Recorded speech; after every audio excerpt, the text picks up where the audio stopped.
Keuangan mikro menjadi topik penting ya, terutama ketika kita ingin meningkatkan kualitas pembangunan ekonomi ya, karena salah satu topik atau satu area yang banyak dibahas dalam keuangan mikro itu adalah membuka akses layanan keuangan bagi para pengusaha mikro ya.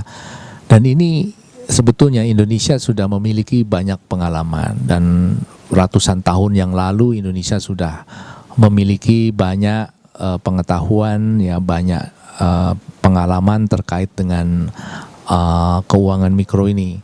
Tetapi kemudian mestinya karena pengalaman yang sudah banyak itu kita bisa keluar ya dari persoalan isu akses yang sulit tadi ya.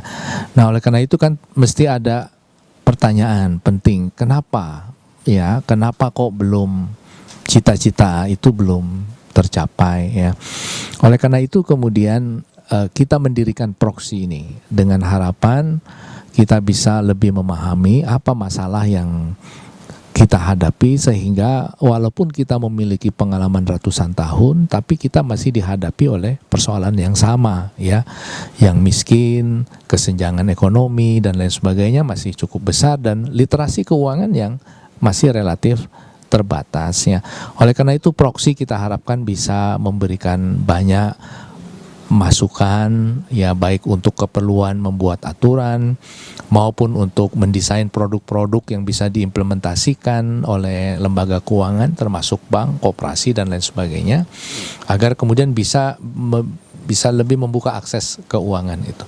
Nah, oleh karena itu kita harapkan dengan kehadiran proksi ini kita bisa dapat masukan, rekomendasi apa yang perlu kita lakukan, inisiatif apa yang perlu kita dorong dan kita prioritaskan, agar kemudian menjadikan industri keuangan yang lebih inklusif itu betul-betul bisa kita lakukan. Oleh karena itu tidak hanya di Jakarta ini, tetapi juga akan ada di OJK di daerah ya, melibatkan para pemimpin daerah, karena hal ini bisa kita kaitkan juga dengan kehadiran tim percepatan akses keuangan daerah yang sudah dibentuk oleh pemerintah, dan kita akan mengisinya dan juga sekaligus akan melakukan kolaborasi dengan proksi-proksi yang ada di beberapa tempat nantinya ya.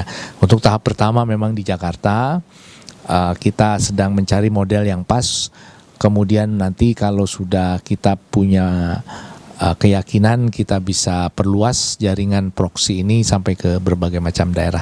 Sementara kita pakai kehadiran tim percepatan akses keuangan daerah ini bekerja dulu dengan memobilisasi resources yang ada, baik yang di OJK maupun yang di luar OJK, agar kemudian di daerah pun ada agenda-agenda yang kemudian menggambarkan percepatan akses keuangan yang lebih baik, terutama di daerah.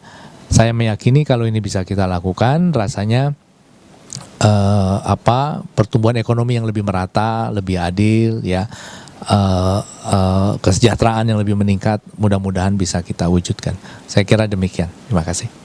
Kalau perlindungan masyarakat, masyarakat dan lain-lain itu apa mau bikin peraturan apa gimana ya? Soal isu-isu perlindungan itu sebetulnya sudah ada ya, peraturan OJK sekarang terkait dengan perlindungan konsumen keuangan itu sudah ada. Tinggal tentu saja kan harus diimplementasikan. Nah, tinggal nanti apakah aturan yang sudah kita miliki itu mencukupi apa tidak ya. Kalau kita anggap mencukupi, kita tidak perlu buat aturan yang baru. Tapi kalau kemudian kita merasa perlu kita buat aturan tambahan, ya kenapa tidak gitu. Kita lihat saja nanti sambil berjalan. Mudah-mudahan ini nanti bisa tahu apa yang perlu kita lakukan. Ya.